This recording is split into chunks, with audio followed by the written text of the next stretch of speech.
साग्र शर्मा जी, मुजफ्फरनगर से। राधे राधे महाराज जी। महाराज जी, कौन से प्रकार की विरक्ति श्रेष्ठ है? सभी सुख प्राप्त करने के बाद, तृप्त होने के बाद, या कुछ भी प्राप्त नहीं होने आज के तक बाद? एक भी इतिहास में हमें बता दो जिसने भोगों से तृप्त होकर वैराग्य लिया हो। शास्त्र, पुराण, इतिहास, आगम निगम, जहां भी तुम्हारी पहुंच हो, एक व्यक्ति का नाम लीजिए, एक महापुरुष का नाम लीजिए जो भोगों से तृप्त होकर वैराग्य लिया हो। एक भी व्यक्ति का नाम बताइए जो तृप्त हुआ हो कि आज मैं विषयों से तृप्त हो गया, अब मैं भगवान की तरफ जा रहा हूं। जब छोड़ा तो अतृप्त होके छोड़ा। पढ़ो इतिहास। महाराज ययाति अपनी जवानी भोगी। देवयानी ऐसी नहीं थी, देवता भी मूर्छित हो जाए ऐसी सुंदर थी देवयानी, भगवान शुक्राचार्य जी की पुत्री। उनके साथ पूरी अपनी जवानी, अपने बेटे की 1000 वर्ष की जवानी, फिर भी अतृप्त होकर के छोड़ा।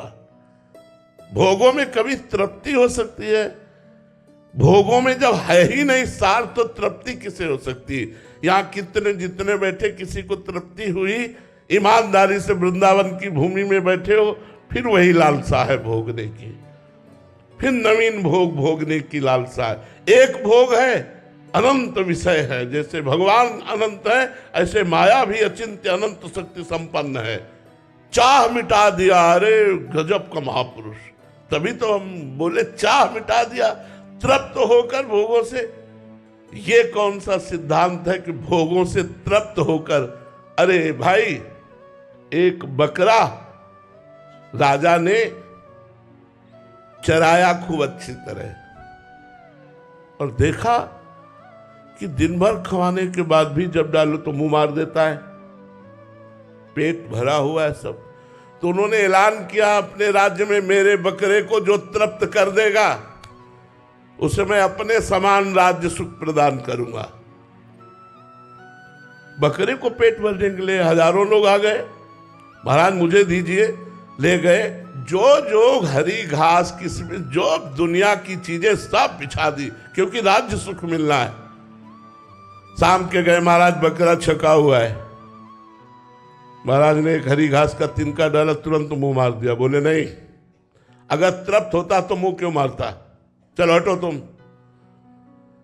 एक बहुत विवेकी था, उसने 10 दिन जाकर के रोज देखा, रोज बकरा मुंह मार देता है और खूब छका है। बोले महाराज मुझे दीजिए। बोले आप ले जाइए। कुछ नहीं खवाया, घास डाली, जो ही मुंह करे सो एक चमक। दिन में सैकड़ों उसके मुंह में मारी, इसके बाद डाली, वो चुपचाप खड़ा है, एक भी घास नहीं खवाई। ले गया, बोला महाराज की जय हो। बोले बकरा तृप्त होके आ गया। बोले उसका पेट तो वैसे ही खाली नजर आ रहा है। बोले महाराज आपको पेट से नहीं मतलब है, आपको तिनके से मतलब। डालकर आप चेक करते हैं, चेक कीजिए। बांस की छड़ी रखा ऐसे बैठ गया। महाराज चेक कीजिए। महाराज दुनिया की चीज डाल दिए, बकरा ले आ गए। ये मन रूपी बकरा है, ये विषय रूपी घास में मुंह मार देगा। इसे देखना इंद्रियों के न घोड़े भगे, रात दिन इनमें संयम के कोड़े लगे। महाराज जी, भोगने से तृप्ति नहीं मिलेगी? नहीं, कदापि नहीं। किसी को भी हुई तो बताओ। चिल्ला चिल्ला कर रोए, चिल्ला चिल्ला कर रोए। महाराज उर्वशी अप्सरा भगवान नारायण की जंघा से प्रकट हुई, देवराज इंद्र को ही मोहित करने की सामर्थ्य रखने वाली।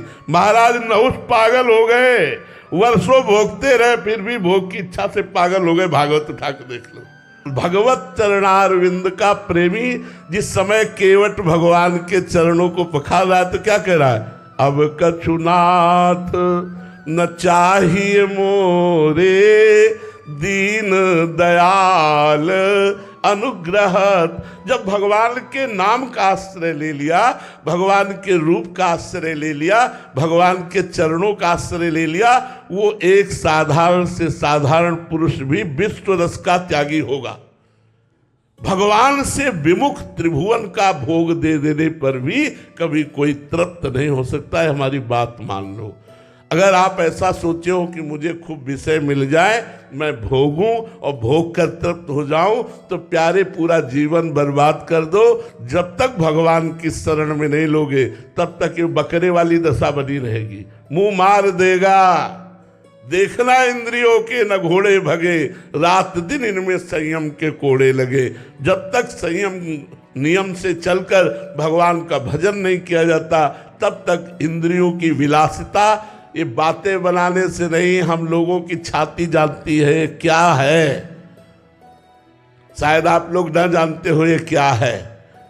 जब भूख लगी तो भोजन पा लिया, तो भूख क्या है क्या जानते हो तुम? प्यास लगी पानी पी लिया, क्या जानते हो प्यास किसे कहते हैं? काम वेदना चढ़ी भोग लिया, क्या जानते हो काम वेदना किसे कहते हैं? ये वो जानता है जो इसके विरुद्ध चल करके फिर भगवान के मार्ग में चलता है। भोगों से कभी तृप्ति नहीं, थोड़ी देर के लिए हो सकती है, थोड़ी देर के लिए हमारी भूख मिट गई, लेकिन क्या सदा सदा के लिए भूख मिट गई? सदा सदा के लिए प्यास मिट गई? सदा सदा के लिए केवट की मिट रही, सदा सदा के लिए इन संतों की मिट रही जो भगवान के चरणों का आश्रय लिए, सदा सदा के लिए उन गृहस्थों की मिट रही जो नाम जप कर रहे, अपने कर्तव्य का पालन कर रहे, धर्म से चल रहे, उनका हृदय सदा सदा के लिए वैरागी बनता चला जा रहा है। नहीं चाहिए मुझे भगवान किसी और कुछ नहीं चाहिए, नहीं तो कभी तृप्ति नहीं होती। जो भी वैरागी होते हैं भर्तरी शतक जरूर पढ़ते हैं। भर्तरी जी के शतक वैराग्य के बहुत जोर के हैं। कैसे वैराग्य हुआ जानते हो?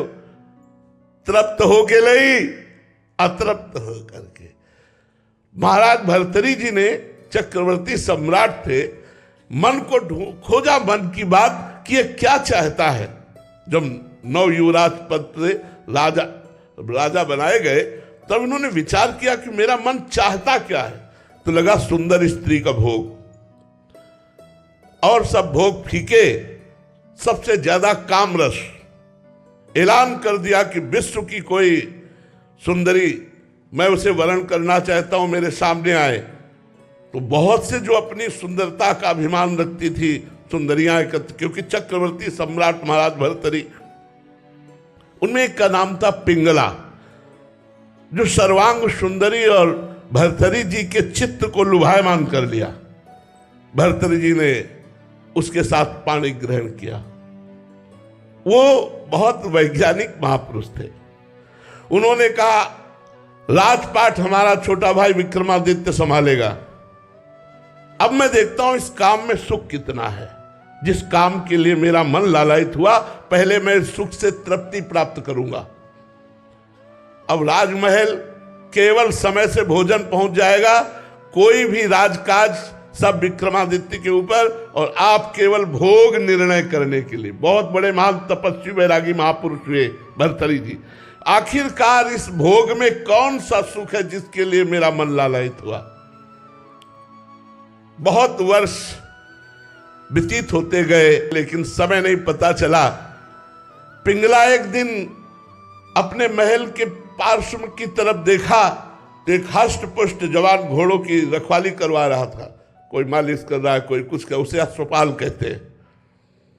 देखा और जम गया। पिंगला ने दासी को भेजा, अश्वपाल से कौन मिलना चाहती।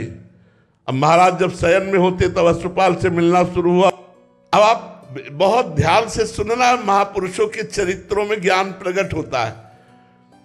एक गरीब ब्राह्मण तपस्या कर रहा था देवराज इंद्र के लिए कि वो प्रसन्न और मुझे धन दे। तो देवराज इंद्र संबंधी मंत्रों का वो जाप कर रहा था। देवराज इंद्र प्रकट हुए और एक फल दिया, बोले अमर फल, इसे खाने से अमर हो जाता है। बस अंतर ध्यान हो गए। उनका मेरी बात भी नहीं सुनी, मुझ गरीब को अमर होके क्या करना है, मुझे तो धन चाहिए था। अच्छा, शायद उपाय बताया, ये अमर फल मैं महाराज भर्तरी को दे देता हूं, और भर्तरी धर्मात्मा राजा हैं, वो अमर रहेंगे तो हमारी प्रजा सुखी रहेगी। ब्राह्मण और ऋषियों के लिए राजा का ये महल खुला रहता था, कभी भी कोई जा सकता है। ये वहाँ कोई नियम नहीं थे। ये पहले था ब्रह्म ऋषियों के लिए, संतों के लिए, ब्राह्मणों के लिए, विप्रों के लिए ये मार्ग। महाराज की जय हो। कहो विप्रवर कैसे आगमन हुआ। महाराज मैंने तपस्या कर, मुझे देवराज इंद्र ने एक अमर फल दिया, इसे खाने से अमर हो जाया जाता है। आज्ञा करी जितना खजाने से धन चाहिए इनको दे दीजिए। अमल फल लिया, सोचा मेरी आसक्ति पिंगला पे है, मैं अमर होकर क्या करूंगा, अगर पिंगला अमर रहेगी तो मैं सुखी रहूंगा। पिंगला को बुलाया और कहा ये हमारे देश के विप्र की तपस्या का फल है, आप इसे पा लीजिए, अमर हो जाएंगे। उसने कहा महाराज आप निश्चिंत हो जाइए, मैं स्नान आदि करके इस अमर फल को प्राप्त कर लूंगी। पिंगला ने सोचा मैं अमर होकर क्या करूंगी, यदि अश्वपाल जीवित रहा अमर रहा तो मुझे सुख मिलता रहेगा। उसने अश्वपाल को दे दिया। अश्वपाल का संबंध था राजा की नर्तकी से, जो दरबार में नृत्यांगना थी नवीन अवस्था की। उन्होंने सोचा अगर ये नर्तकी जीवित रही और अमर रही तो मैं सुखी बना रहूंगा। उन्होंने नर्तकी को दे दिया। नर्तकी ने विचार किया मैं जिस राजा के दरबार की नर्तकी हूं, वो राजा अमर हो तो अच्छा है। वो अमर फल फिर भर्तृहरि जी के पास पहुंच गया। भर्तृहरि जी महाराज के पास जब अमर फल पहुंचा तो उन्होंने वैश्या से कहा क्योरी विप्र अमर फल लाया तो समझ में आया तपस्या करके लाया, तू कहां से लाई? अब वो तो कांप गई। महाराज जीवन दान हो, सत्य बोल। तो उनका महाराज आपके महल के पीछे जो अश्वपाल ने मुझे दिया, जाओ। अश्वपाल को बुलाया सभा में और कहा बोल ये अमर फल कहां से मिला? अब उसके तो होश उड़ गए। महाराज जीवन दान हो तो सत्य बोलूं। हाँ जाओ, माफ किया महाराज, आपकी रानी पिंगला ने दिया।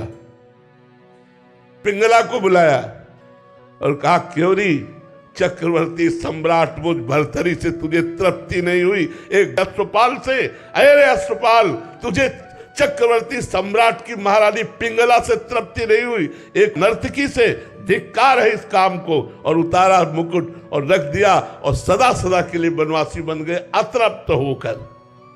ये भोग कभी तृप्ति प्रदान कर ही नहीं सकते, क्योंकि इनमें कुछ सार है ही नहीं।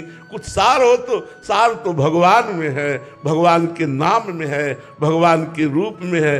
देखो केवट कैसे चरण जी स्पर्श किया, कह रहा अब कछुनाथ न चाहिए मोरे। तो हे भाई, जिनका भी प्रश्न उनसे प्रार्थना करते हैं कि विषयों को भगवान को अर्पित करके धर्म में विषयों का भोग करते हुए भगवान नाम जप करते हुए भगवत प्राप्ति के मार्ग में चलो। आज तक कभी ऐसा नहीं हुआ कि बहुत से विषयों का सेवन कर ले और वो व्यभिचारी पुरुष तृप्त हो जाए, ऐसा कभी नहीं हो सकता। बड़े बड़े चक्रवर्ती सम्राट, बड़े बड़े राजाओं के चरित्र इसीलिए हमारे महर्षि व्यासदेव जी ने लिखा है कि जिनको पढ़ करके हम विचार करके राग रहित हो सके। महाराज जी क्योंकि अंदर का विषय है ना महाराज जी, बाहरी त्याग तो दिख सकता है कि घर त्याग दिया, संपत्ति त्याग दी, क्योंकि अंदर का विषय आप महापुरुष जन ही इसको उजागर कर सकते हैं महाराज जी। इसलिए उसका रहस्य केवल प्रभु से अगर जुड़ गया तब तो मन इधर आ सकता है, नहीं तो अतृप्त ही रहेगा वो। देखो भगवान से जुड़ने पर कई ऐसे, देखो आप जैसे आर्मी में थे, आप क्या त्याग वैराग्य धारण करने के लिए हमारे पास आए थे, लेकिन सत्संग किया, भगवान के आनंद का आकर्षण हुआ। कोई विषय भोग करके वैरागी बने कि मैं तृप्त हो गया अब मुझे नहीं चाहिए, ऐसा तो मुझे नहीं लगता। हाँ, भगवान नाम जप कर रहा है और धर्म पूर्वक विषयों का भोग रहा है तो हो सकता है, भगवान की कृपा से उसे निस्सार लगे जगत और वो भगवान की तरफ चल पड़े। नहीं, विषयों में जितना भोगोगे, शास्त्रों में वर्णन है कि जैसे अग्नि में घी डालते जाओ तो आग बढ़ती है बुझती नहीं, ऐसे इंद्रियों को विषय देते जाओ तो इंद्रियों की विषय विलासता बढ़ती बुझती नहीं है। इसलिए भाई भगवान नाम जप करते हुए धर्म में उचित भोगों का, जिससे हमारे धर्म का निर्वाह हो, ऐसे भोगते हुए भगवान नाम जप करते हुए चलो तो जीवन यात्रा मंगलमय